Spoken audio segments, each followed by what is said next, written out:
Thank you, Chairperson ma'am, for allowing me to speak on the Finance Bill 2026. Firstly, I would like to start out by saying that when the bill was first introduced on February 1st, 2026, the stock market went down. Now, one of the reasons for this happening, among many other reasons, is the increase in STT, which is Securities Transaction Tax, on futures and options.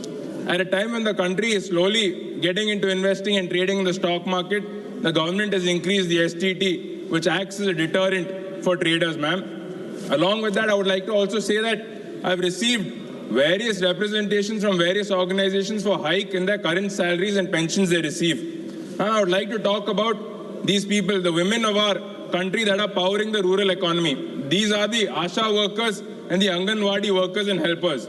Now, the salary structure of these workers is the central government is supposed to provide 60% and the state government is supposed to provide 40%. However, it is noticed that in most cases, the state government, even after giving its 40%, they again top up and give additional amount to ensure that the workers, they live a peaceful life.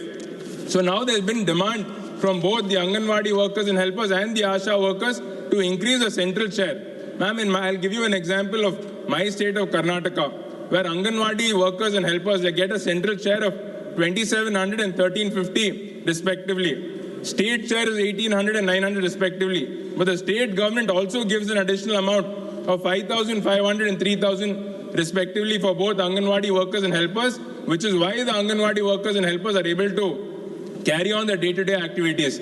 This state government increase also has happened in 2025. However, when you look at the central government, the last time this was revised was in the year 2018, which was almost 8 years back. So it is very important for the central government to also increase the central share of salaries for Anganwadi workers and helpers to ensure that they live a peaceful and happy life. Even when it comes to ASHA workers, ma'am, the central government gives only 2,000 rupees per month.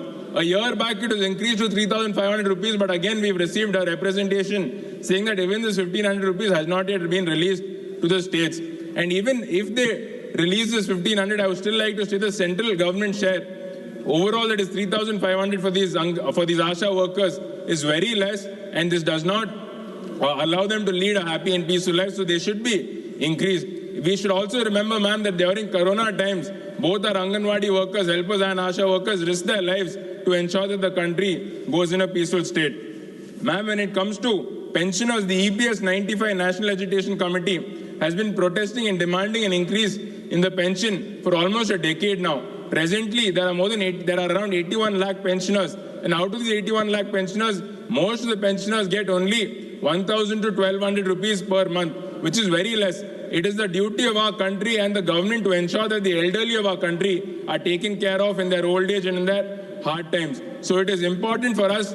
Their demand is to increase it to at least 7,500 per month. So I request the central government to increase the pensioners' amount to at least 7,500 per month, ma'am.